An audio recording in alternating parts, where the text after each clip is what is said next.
Hello, and welcome to part 3 on the purpose, meaning, and joy of dance. My name is Stephen LaJoy, and this time things are going to be a little bit different. So instead of a PowerPoint with definitions and proofs, I'm going to show rather than tell. And the specific subject of today's presentation is that dance is an effective way to demonstrate character. So this is going to have two parts. The first part is going to be how this is seen in the visual arts, movies, animation, plays. And the second part will be how this can be applied to our everyday dances. So before I begin, there are just a few things I'd like to say first. Number one being that the clips I'm going to show are specifically clips that demonstrate this premise, that they're clips that show how dance can be used to show characters and relationships. What I am not showing are dances that I think are good or bad, or clips and even whole movies and plays that I think are good or bad. I'm only showing them for that one express purpose.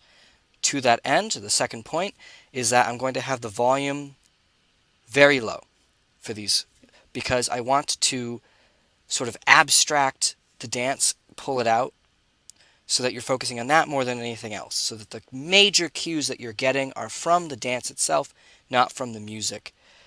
And for the same reason, which goes to part number 3, is that I'm bringing these to you out of context. I am not going to attempt to explain the context or do anything that would move towards that direction. The more that you're seeing this dance without knowing anything else, the better in my opinion, because that goes towards proving what I want to prove. That dance can show character, can show relationships, even abstracted from other things like music and thematic elements. So, without saying any more, I'm going to bring us into our first clip. It is from a movie called The Breakfast Club. Here we go.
Okay, so as you can see from that clip, they're obviously all teenagers, and they're all moving rather impulsively.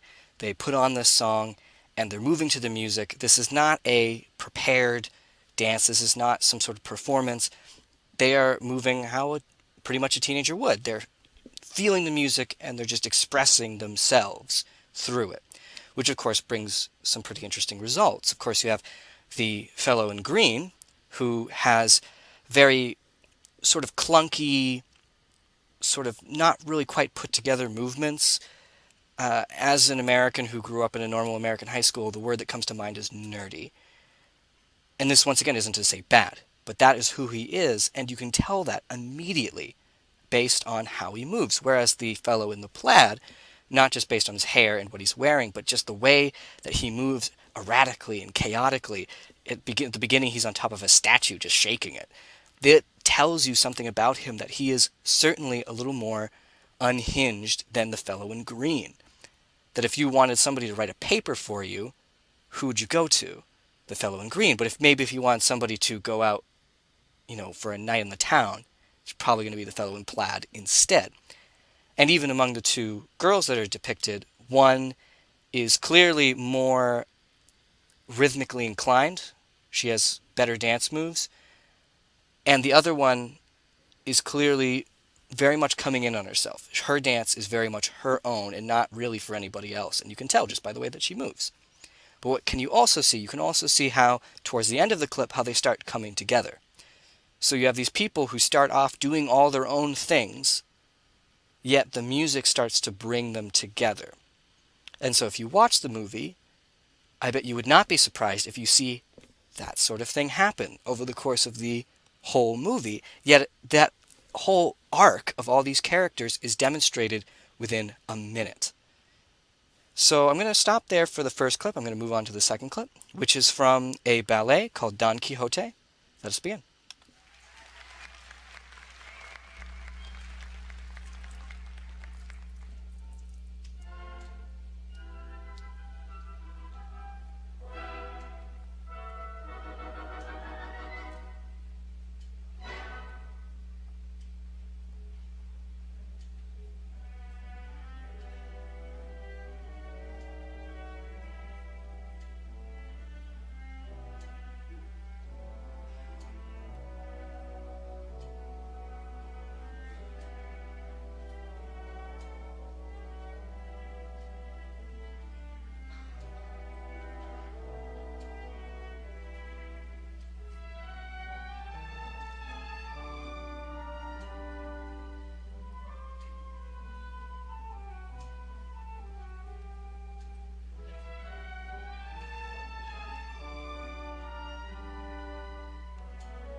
Okay, so this was a fun one. And while it might be from a ballet, I'm sure anyone who's ever been to a college campus has seen something very similar. Fortunately, this one is easy to talk about. You have two characters primarily. You have an ensemble, but it's primarily about the two characters. The girl is clearly coy. Her face just shows the delight that she's taking in this man's attention, yet at the same time, one could argue that she's probably having more fun leading him on than anything else. And at the same time, you have this man who is clearly trying to pursue this girl and is frustrated at her coyness. Nevertheless, you see his determination in continuing forward. Now, just for the purpose of imagination, think about if the girl had just accepted his advances right off the bat, or if he had given up at the first or second sign of being pushed away. How different would that dance have been? How would we have thought of those characters differently than we do now because of how they danced, how they acted? A person is judged by their actions, and a dance is an action. So this comes to my point, that the relationship between these two characters is understood, once again, within a minute, just because of how they move, with no dialogue, muted music. It is a pretty amazing scene and how it's all tied together in this very beautiful art form of ballet. Now, the third clip that I'm going to show is actually from the animated movie Fantasia. It's going to present a very different sort of dance.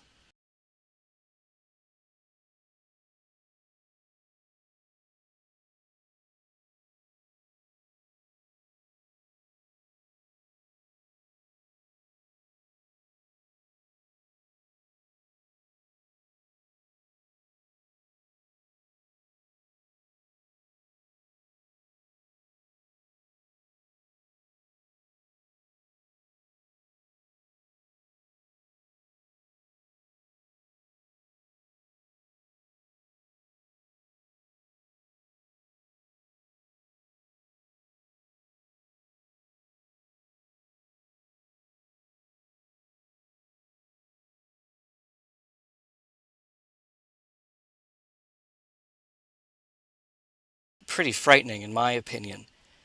Now, all of these tortured souls and demons are dancing.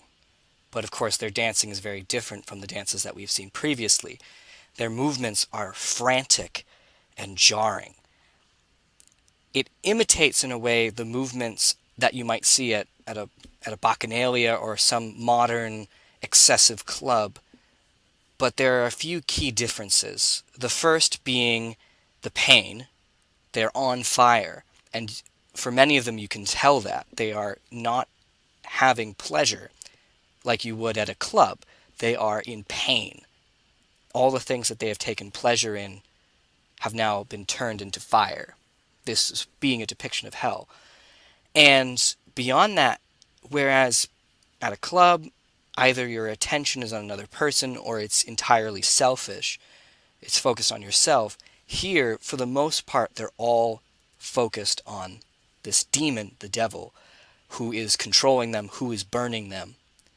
And so this presents a very disturbing dance because it has on the outside a look of the crazy fun of a crazy party, yet when you just pierce that veil a little bit, you see that it is in fact a terrifying depiction of hell.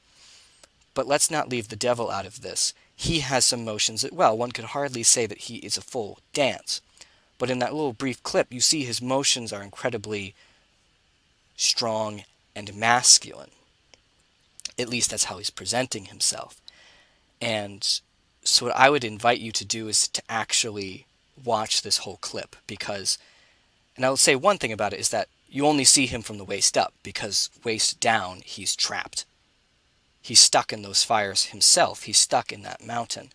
And if you watch the whole clip, you will see what becomes of his bravado.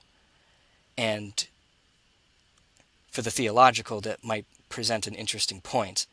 For those who might not be, I think it's still worth the time. So we're going to move on to our fourth clip now. And this is from a modern children's animated cartoon show. And I will just let it play. Here we go.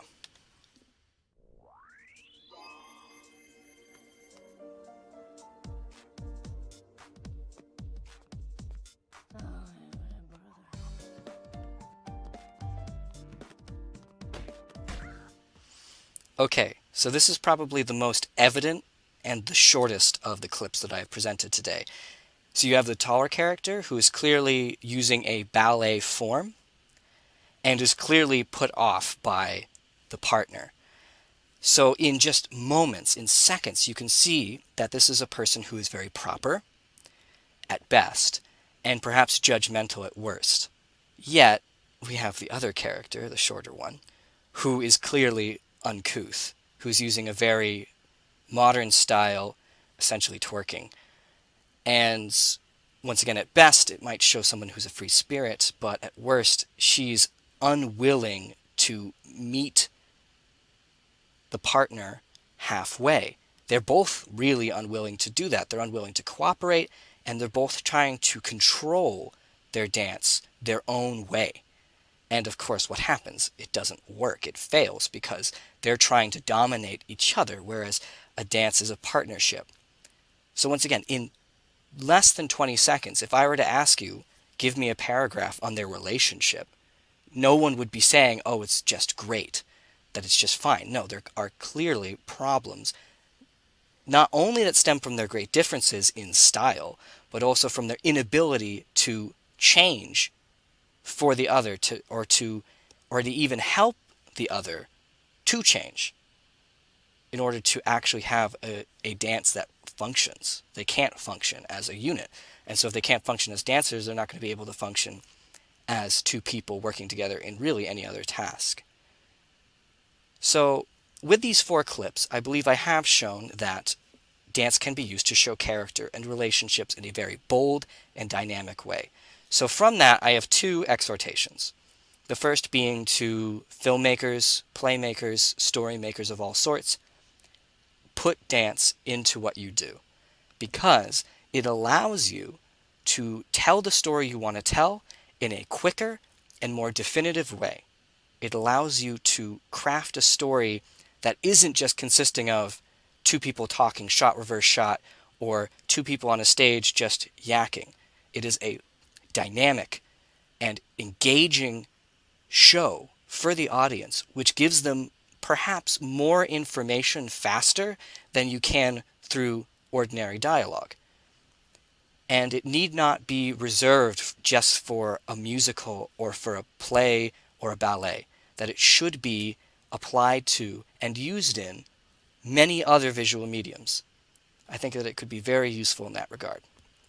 Now, for the rest of us who are not working in the visual arts, think on what you've seen and what we've talked about, because you can use these to improve your own dances. For instance, the impulsive movements from the clip with the Breakfast Club show how you can show who you are or who you want to be through your motions. So look at how you move and ask yourself, is that expressing me? Is that showing who I want to show to the world? And going from the second clip, are you using your motions in a way that are going to lead people on? Or are you using them in a way to impress? Ask yourself those questions and put those answers into motion. And of course, with the third and the fourth clips, how does your dance affect your relationships with others? So are you dancing in a way that pushes people away? Are you dancing in a way that is selfish? Are you dancing in a way that really hurts your relationship with your friends or hurts your relationship with, if you're a theological person, with God? And how can you improve that? And it doesn't take too much thought, and it doesn't take too much practice to make those minute changes to your dance, which can really cascade. Because if you're trying to change how you dance to help your partner, you can change how you live the rest of your life too. And it goes both ways. If you are trying to become a more honest person, you will become a more honest dancer. So think on that. And I hope that it inspires you to maybe dance if you haven't, or to dance more if you do. And I would like to conclude thanking you very much for tuning into part 3. I hope you enjoyed it. Part 4, I expect to have a greater presentation on how to improve your own dance, regardless of what form you are dancing in. So once again, I'd like to thank you, and have a great day. Get out there and get dancing.